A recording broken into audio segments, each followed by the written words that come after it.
Alright guys, welcome to the channel. Thank you as always for being here, for choosing to be here and watching this video.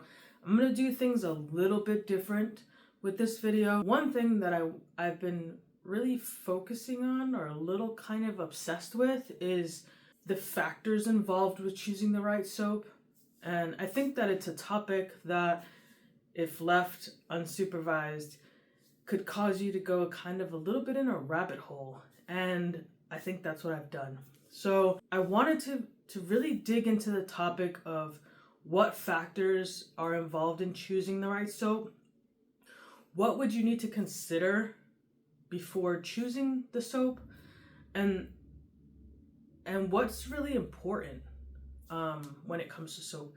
Soap is like our main character in the job that we do as detailers, and choosing the right soap is pretty important because there's, like I said, so many factors involved. You have to think about, is it good in the sun? Is it good for removing dirt, traffic film, mud, bug guts, brake dust? Is it going to damage the surface in any way if it dries? Is it really like foamy type soap? Or do I kind of like it runny? Or do I like it a little more foamy? Is it rinseless versus regular traditional soap? So there's so many different factors when it comes to choosing the right soap and the right method for washing vehicles that I thought I might try to focus on one of those factors that seems to be getting a lot of traction on videos recently. And so I thought, what really is pH? And why does it have such a big impact on how we choose soaps?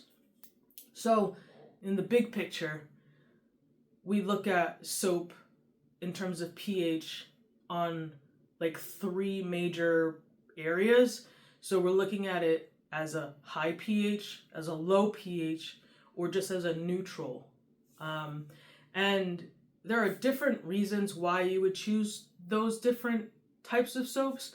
And like I said, in the big picture, you choose something, let's go with the low pH. You choose a low pH mainly for removing inorganic substances, kind of like anything that's mineral based. So you're looking at road salts or grime, traffic film, mineral spots left over from, aka water spots left over from water that was left sitting on the surface for too long. Sometimes you'll use a low pH to kind of rejuvenate a ceramic coating, and that's kind of usually because of the minerals that are sitting on the surface, so that helps as well. And then also too is a lot of people will use acids on wheels to remove brake dust. And then on the other side is the alkaline or the high pH, and those are more for organic substances. So that's like oil, bug guts, tree sap, bird droppings. A lot of the pre-washes people will use alkaline soap for. If used too much in either case scenario, high or low, it can start to deteriorate ceramic coatings, deteriorate the clear coat. It can also dull the paint. Most of the time people choose pH neutral. It's a safe soap. You don't have to worry about the adverse effects of using one over the other. It has really good cleaning power. If you choose a good pH neutral soap, it has really great quality surfactants. And it will take care of a majority of the dirt. So you may have to use like certain things to focus more specifically on targeting those situations where you have like bug guts or tree sap or water spots, and you want a water spot removal. There's other more specific products that you can use for those scenarios without having to use a soap to do the job. But what I wanted to do was kind of dig into the different parts of the pH scale, what each pH category does for what you're looking for, and then is there real validity to focusing so strongly on the pH scale when choosing the right soap. So let's get into it a little bit.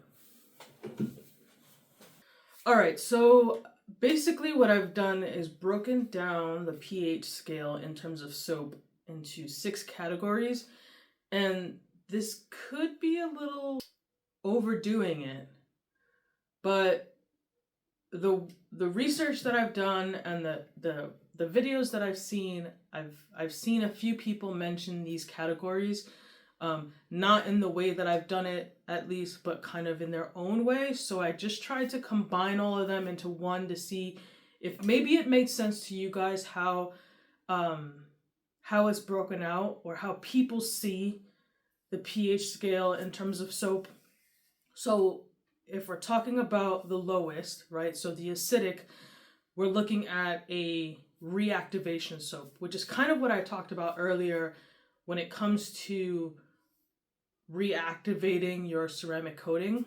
So this is the soap that you would use that's on the acidic side. So it's usually kind of like a 1. I think Coach Kemi has a soap specifically titled reactivation soap, and that's specifically what it's for.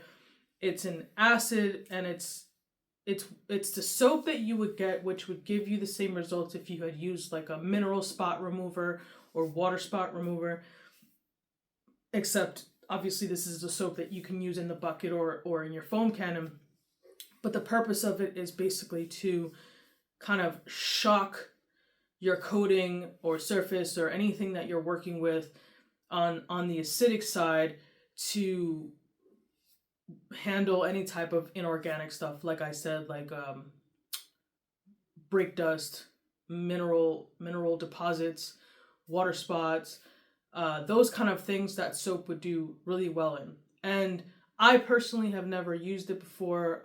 Hawaii Tim, when I last visited him, he sent me off with a bottle, and honestly it's still sitting in my garage and I haven't used it yet. I don't know about you guys, but I'm a little nervous to use stuff like that, simply because I'm in an environment that's really on the extreme side. We have a lot of heat, direct sun, the temperatures are really extreme, and using anything too far in either direction kind of worries me a little bit, because it might do some damage to a customer's car. And I would much rather use something that's a little more focused, like a pre-wash or something, like a spray, like a water spot remover spray or tar spray, like those kind of products, than to use a soap that I would foam completely on the whole car, and then I'd have to run around and make sure that I've rinsed it all off, and it just leaves a lot of room for error that I don't really feel comfortable with, especially dealing with a customer's car, and definitely not my car. So now if I was in a controlled environment, and I was not in direct sun, and I was not a mobile detailer, and I had a shop, and then I might consider using these products to see if that could work. I think the key to it also, for it to be successful, is to allow it time to kind of sit on the vehicle. And if I'm working in direct sun, it's 99 degrees outside and it's the middle of the day, I don't have time to let that soap sit on the car. So I think either way, it just wouldn't prove to be beneficial for me. Like I said, I'm sure anyone out there using it in a shop or in an enclosed environment, in a controlled environment, climate controlled, I'm sure that it would work amazingly for them. But just for me as a mobile detailer, it's just an area that I just don't feel really comfortable with. So anyways, moving on, we're in what people call the protection soap category. And so this is kind of between the 5 and 6 pH range. It's you're doing less cleaning and more adding protection. It helps kind of prolong the current protection that you have on there. So really there's not much to these soaps except for the fact that They add a little protection. I don't think that it really does much in terms of longevity, but I just figured I'd throw it out there. It's a type of soap that I've seen on there that people use. I've never personally used it, so I'm not sure how successful it is in terms of cleaning. Don't really use soaps that do less cleaning and more protection. I would rather my soap clean than protection. I can add protection after the fact. So it's not a category that I'm used to, but I wanted to mention it because in case there was someone in the audience that is familiar with these kind of soaps, I figured I'd throw it in there. The next one is fan favorite. Everyone knows it. Everyone loves it. It's the pH neutral soap. And that's obviously pH neutral, so that's 7. And it's an everyday use soap, super safe. Cleaning power is pretty good. If you find a soap that has really good surfactants, quality products in it, manufactured by a quality brand, they will put a bunch of ingredients in there that will do what it's supposed to do, which is really great cleaning. And there's a bunch out there to use. Everyone has their favorite. For me, that's Apex. Apex is mine. I also use, obviously, DIY Incredible Suds, but usually that's kind of my jam. That's where I stick to, is the pH neutral, and those that I mentioned do really well in terms of cleaning, so I'm not too concerned with using something that's a little more acidic or alkaline. So moving on into the cleaning soaps. This was a category that I saw in there that I was a little thrown off by because I thought all soaps clean, but someone mentioned it as a cleaning soap, and it's kind of like a pH neutral soap, but just a little more elevated, so it's kind of in the higher 7s to 8. And that's similar to Coach Chemie's GFX. These are pretty decent soaps. They're similar to pH neutral, but just have a little extra kick to it. So I think the only thing that I found that's kind of similar in that it's the GFX, because that one it's got like a little extra kick of cleaning power, as opposed to the other group of pH neutral soaps. So if you haven't tried it, try it. I haven't tried it yet, but I hear some good things about it. So, and I heard that it smells really good. I don't know. You let me know in the comments what you think. So the next one is what we would consider a pre-wash snow foam, a 9.5 and a 10 pH. So it's got a little more, it's a little higher on the pH scale. That you use not so frequently, I'd probably say quarterly. It's got really great cleaning because it can be used as a pre-wash. It will remove some waxes, and depending on the ceramic coating, it could break down those coatings as well, if it's like a sealant or SiO2 or something. Obviously, if you have like a higher quality ceramic coating, this soap should not ruin your coating, but and if it does, then you probably should reconsider using that coating.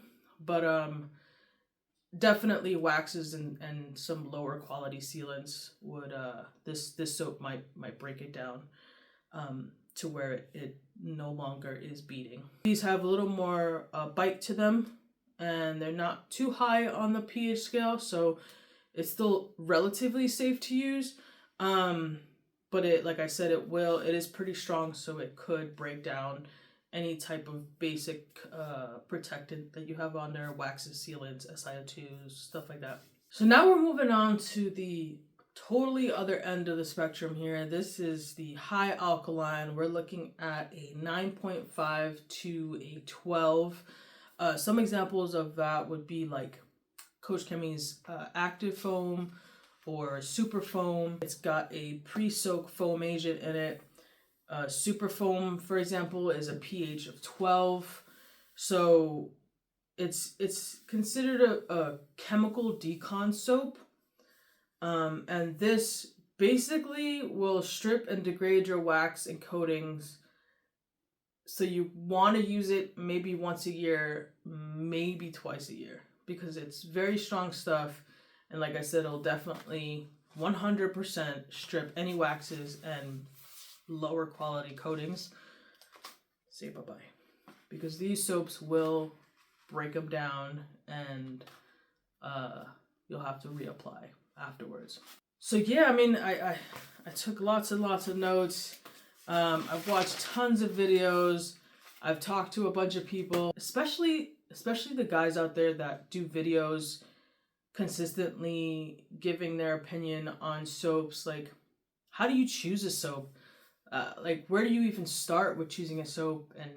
And the guys that are out there kind of like practicing with different kinds of soaps, and they've got a whole arsenal of products in their head that they like to use, and everyone's got their favorite. But I've always wondered, like, when you get a car, how do you know which soap to choose? Like, what makes you want to choose one over the other? And really, does pH actually matter? So I think it's best if we just take these notes and throw them away, and maybe let's get some input from some guys that you know and trust, and let's hear what they have to say. All right, Eddie. So I thank you so much, and I appreciate you giving me your time to talk about this important topic here on my next YouTube video. And the topic, as everyone knows already, is pH. So there are many factors involved in choosing the right soap, not as a professional detailer, but even, just anyone washing a vehicle. There's a lot of factors involved in that. And so one of the factors that I guess a lot of has been impacting a lot of people is pH. So I want to know how important that factor is for you, or as you see it, in choosing the right soap. I just like to ask you a question with a question then. So I think Yeah. pH is a factor as choosing a soap matters for a few things. Say you're a person who waxed their car and you spent all that time listening to Kenny G waxing the car, and then Right. you hit it with a high pH soap, you just degraded your work. Right? You Yeah. just destroyed it. So I think from that aspect, to me, high pH, or we'll call it alkaline, because that's what it is, alkaline or acidic. Right. Alkaline enhances the cleaning power by breaking down the road, grime, things of that nature before you go into a contact wash. So I feel Right. like there's no difference to me. There's some, I want to say this very careful. Like, you have high pH soap or high alkaline soaps that have super caustic chemicals in it. So it could cause that white. You ever seen white on a car when you use a high caustic soap? It looks real white. Right. That you have to be careful. There's some soaps that are high alkaline that are real safe, that don't use harsh chemicals like that, that can be beneficial at breaking down road grime, bugs, dirt, etc. So I think there's a need for things of that nature. It's like, do you need a wheel cleaner? Why do you need a wheel cleaner? Well, because it attacks different types of elements of organics, right? The ferrous metals, things of that nature. There's a time and place. It's like, if I gave you, I think I was like, yo, I got some aspirin for you. Are you going to take what you need, or are you going to take the whole bottle? Right. What I need. You're going to take what you need, unless you're an idiot, Right. right? Unless you're an idiot and you want to drown yourself in sorrow for ibuprofen. Uh, so Right. it's just like that, right? You want the high pH. Let's say how alkalines. There's a need for road grime, road film, for attacking inorganics, for getting the car as clean as possible. So when you do the mechanical action in the car, the touching of it, you're less likely to mar it. Now, what a lot of people don't understand is you could induce a lot of damage to just the wash process. You damage your clear coat over time. So high pH, there's always a need for that, especially bug season, things of that nature. Acidic, you spend so much money, right? You spend all this money and time putting on ceramic coating. You get mineral deposits, mineral buildup, acid rain, lime scale, things of that nature. How else do you take that off? Yeah. You can either use a soap, which is long term a lot cheaper than using a dedicated water spot remover, right? You buy water spot removers dedicated, you could dilute it. You have more issues etching with a strong water spot remover than you do with a soap, an acid soap. So I think there's a need in the marketplace for both. But it's like aspirin. Use what you need when you need it. When you need it, right? And you kind of touched on it a little bit, but what situations would make you reach for one over the other? Like, I know each has their place, but what situation would you say, like, no, this, I definitely need something stronger than just a neutral soap, or in either direction? Yeah, that's a great question. So generally, road salt, road film. Winter here, we get a lot of road film in the heat, like in the desert. we get dust. We don't get like the road film, but Right. when it rains, all that stuff, we get actual road film that sticks to the cars. That browning you see.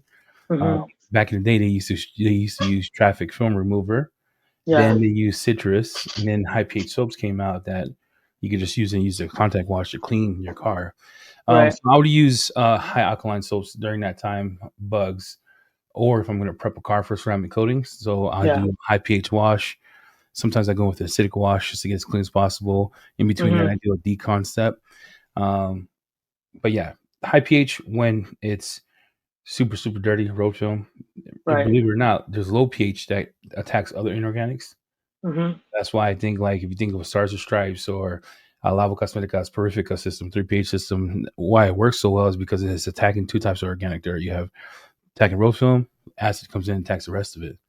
Right. So that's when I use it. Or coating maintenance is 6 months, 8 months. I go in, I see a car, there's clogged. Like, I have to edit a video right now where I put a coating on, quarter of my car's clogged. The rest of the car's doing Yeah. good. Acid didn't bring it up. That means I either missed a spot on blinds and happened, but Right. at that point in Yeah. time, I'm gonna try to revive the coating with a good acid bath. Right. And that usually brings it back. Mm-hmm. Okay, and then the last question I have is something that I've seen a lot on YouTube and a lot of comments, and it's kind of like, I don't want to call it a fad because I think that this process has existed for a very long time, probably Been not around for in a like, long time. yeah, not probably not in like how everyone sees it as being like a DIY type or pro enthusiast. But what is your feeling on a touchless wash versus how we know the traditional contact foam rinse foam type wash? Like what I feel about it, or what do I? Like, yeah, so I guess I'll share my view on it, Yeah, yeah. Let and me then get your thoughts. you can kind of get on it. So I think that the touchless is a process that has a lot of um, risks involved that Mm-hmm. maybe should not be a process that everyone uses. I think that it's great for certain situations, and I think that if used too much that way, it could do more damage than good if you're doing it too frequently. Um, because of the shock, and again, like, this is just my input. I don't have a lot of as much experience or knowledge as you do, so I'm sure that you have more input when it comes to that. But just from the research that I've done, I feel like that kind of shock would do more damage if someone's doing it too frequently, as When you opposed, say damage, are you referring to like clear coat damage? yeah, like, Coating? or if there's a coating or a wax or something, like, it's not a process that someone should be doing every other week. It This is might be something that they do, like you said, right before a ceramic coating or right before you put some protection on the paint, but not as a everyday kind of wash what's process. crazy about what you just said, I don't opinions, right? I think Yeah, I'll need to see the scientific proof on what it does to clear coat. yeah, Because can't is it the soap that damages it, or is it the water minerals that are left behind? Because I think about this, right? Like, can a high pH soap really damage your clear coat? right. How many times do you have to do it for it to damage it? I don't know, right? It just Yeah, for we need me, Dimitri on this. yeah, we need Dimitri to start rubbing this thing down. So I personally, in my opinion, I don't. I see what you're saying. I agree. Like, if a person goes in and does Stars and Stripes, which I think Stars and Stripes is one of the best touchlesses in the Right, game, right? Um, and they miss spots. It wasn't that the soap did it; it's because the human did it. Does that right. make sense? Yeah, Um, we also need to take a look at the word touchless and break it down. It's like breakfast, right? Breakfast is you're breaking the fast, so you eat. correct. Yeah, Touchless means just touch it less. So for us, we could be doing maintenance car, and we could just it's good enough.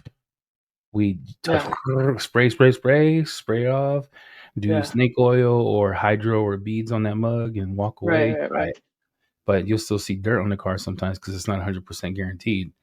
So right. you have to decide what you want. So I think there's a time and a place for both.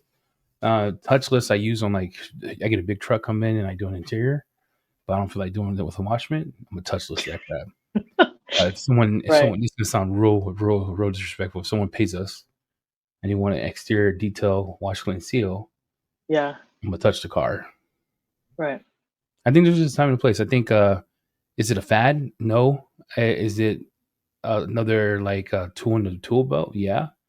Does that mean you never It's touch a car? No. Like yeah, you should really, right? You'll get as much as you can off with water and pressure and soaps, right? But then mechanical action is always needed for to better clean. yeah. Because I was thinking about considering that as part of my process for RVs, because it's, you're talking about such a big real estate space and having to do a contact wash. It's a lot, especially like out here dealing with the desert and the sun and all that. So it's something I've definitely considered, like maybe that could be something that I do for like a wash and wax package where I do like that part of the wash, throw some snake oil on it, and then be done with it. And then that might be good enough, especially if I'm only doing it twice a year. I mean, I don't know. What do you think? Do you think Yeah, that I that think would be a see, and situation that's where that would so. work? Man, I see Bob like that guy. Yeah. He's YOLO. That guy just you Yeah. see the videos right on Yeah. Chemex. Yeah. Yeah. For sure. When he just washes the car and he does his thing, he shows that it works. Yeah. I think it works. I think Right. as long Oh, as for sure it does. you set the expectation that it's not going to be perfect, that's Yeah. going to work. But if you could give if for you, especially because you've been doing a lot of RVs lately, right? You've been in the Hmm. grind. If you Yeah. could go in, cut your hours down by 2, but also give a great result, For sure. I think it works. I think It works. it's even that, even maintenance washes. Like if I get a ceramic coating that comes in, haven't seen the Yeah. mug in 3 weeks or 6 months, and I'm thinking to myself, well, can I do a touchless on this? And if I do the towel test and it can't took everything off, I'm good to go. Like as long as Yeah. there's no water dripping, no smearing, Yeah. it looks good. I would do it, and that's for a Right. maintenance car. So it's a time to place, like I said. But Yeah. if they want the whole thing, like I want it touched, I want this, I want a Hmm. topper, and I'm gonna go in and do the And do traditional. the actual thing. Yeah, Yeah. Awesome. Well, that's and it. I That's all I use have. touchless I use it a lot, Yeah. dude. That's I hate, It like works. it's just bro. The bigger I get, the more I'm like, you know what I'm talking about? The bigger I get, the more I'm like, oh snap! You're I can like, walk around that this. feels like a lot of effort. I was like, I could walk around this car less and still make. And a lot of people think you're ripping them off, but Yeah. as long as it I looks, mean, they get the results, you right? get the results. You're getting what you need. Doesn't But matter yeah, how. that's what I agree to. I think. Yeah. For sure. I agree with that. Well, thank you, Eddie. I appreciate you giving me your All time. Hey, what's up, guys? Pan, the organizer here. Eileen, thank you for having me on the show. I think this is an important discussion to have, so I'm going to share my personal thoughts and opinions based on my experience. So pH scale, how important is that?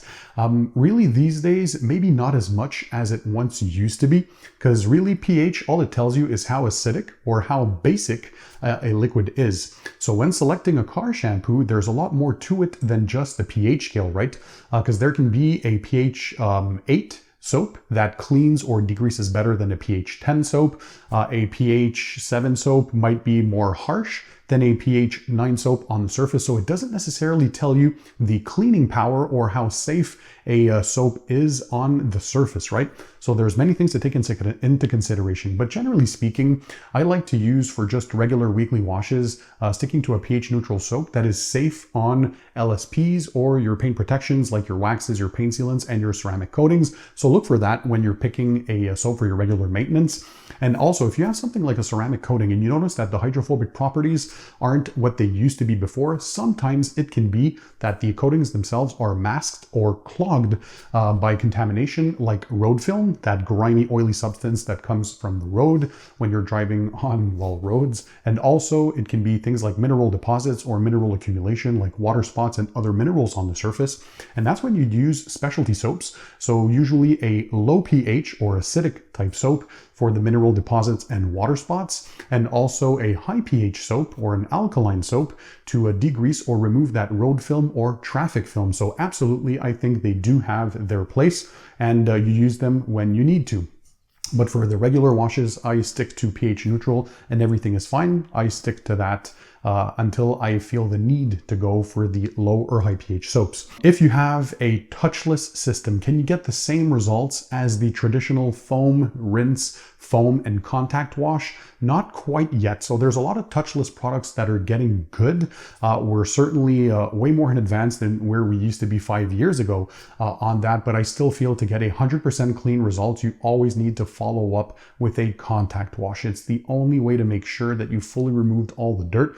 However, if you're in a pinch or you just want something to quickly remove the majority of that dirt, like get yourself 80 to 90% there, in most situations, a touchless wash can do the trick, only if you need that quick wash. But once again, if you want that full clean result, make sure you do the proper contact wash at the end. So you can start with a pre-wash and then do a contact wash with either a soap or a rinseless wash, whatever rocks your boat. As long as you use safe washing and drying methods, it's all good. So guys, those are my thoughts.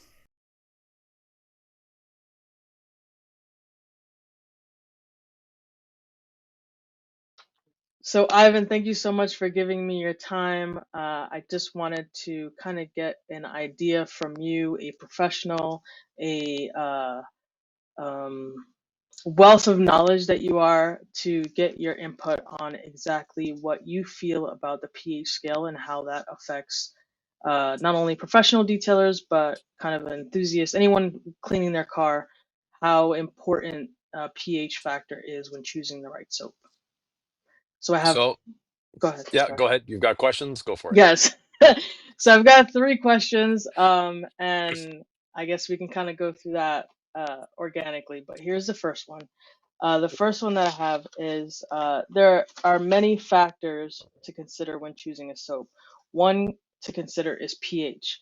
How important is this factor when choosing a soap, in your opinion? Minimal at best. Uh, Okay. so pH scale is something that has always been around. People talk about it, but I'd say last year, it's really become this point of focus when in reality, there's not a lot going on here.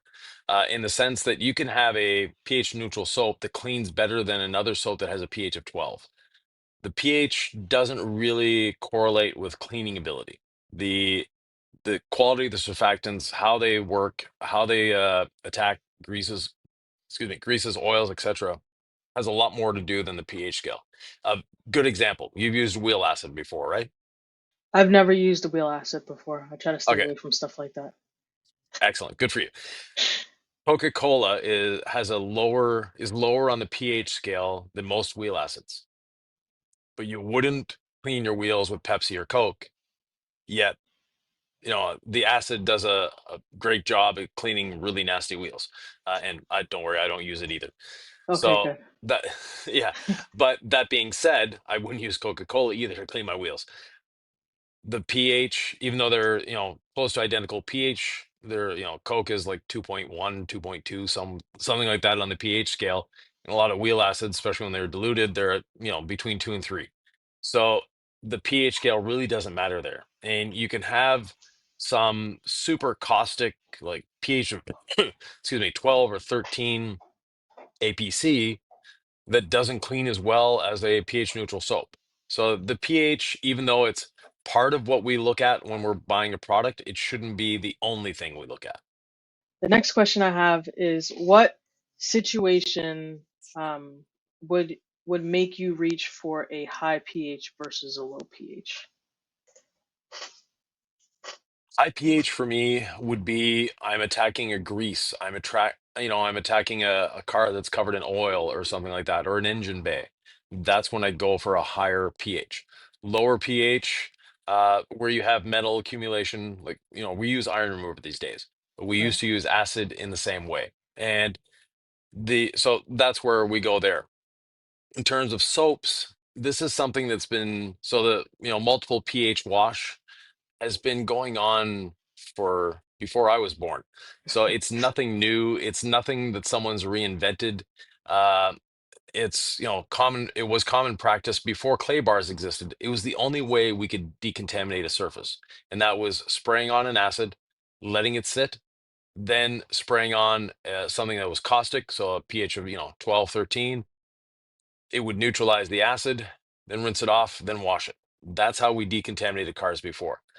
These multi-pH washes that are coming out, to me, they're filling a need that doesn't exist, Okay. in the sense that as a detailer, and you can see it, let's say you go into the auto parts store, right? They'll have a tire cleaner, they'll have a wheel cleaner, they'll have one for Right. chrome rims, they'll have one Right. for hubcaps, because people want something specific.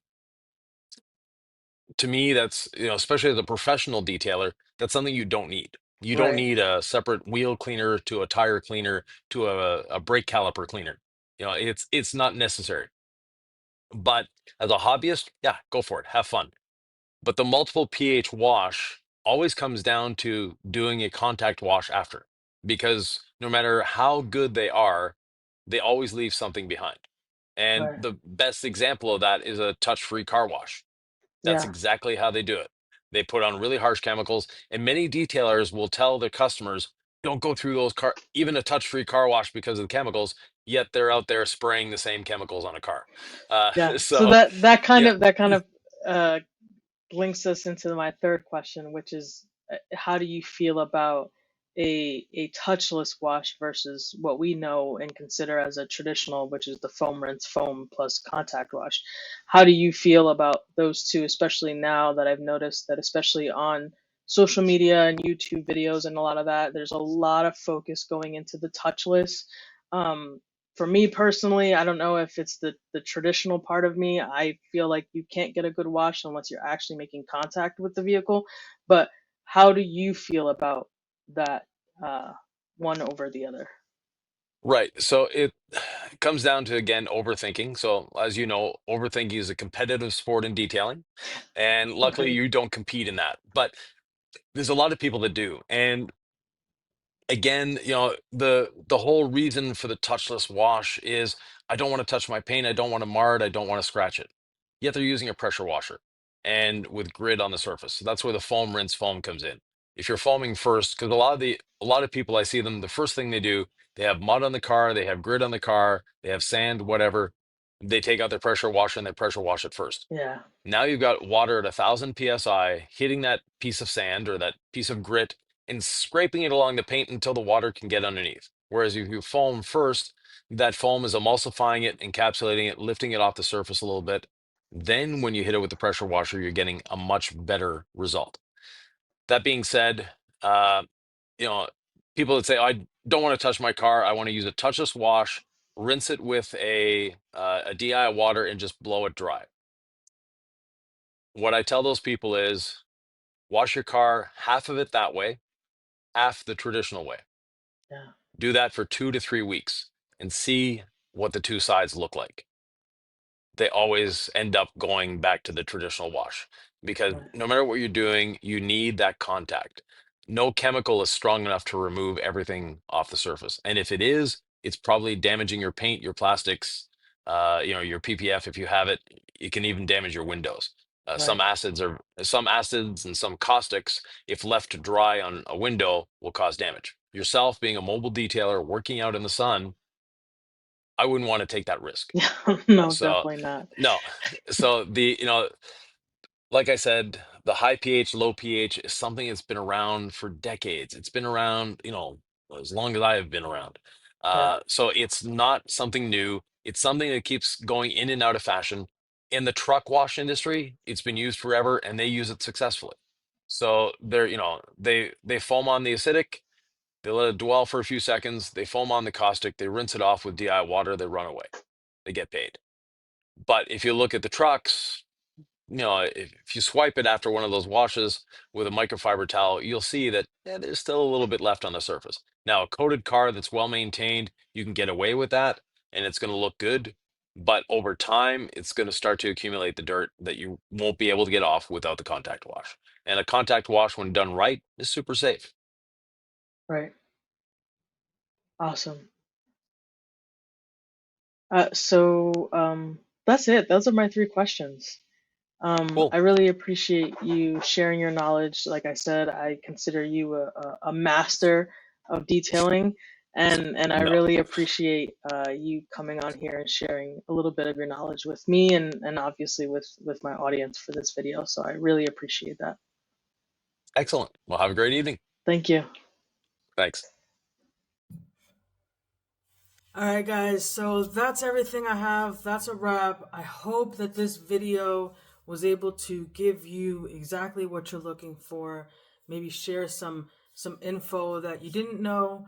And if there's anything that I didn't touch on, please make sure to leave it in the comments. I love to learn more, and I'm sure that everyone watching this video wants to learn as well. So I thank Ivan, Eddie, Pan for dedicating their time and allowing me to take some of their time to share their thoughts and their feedback with you guys.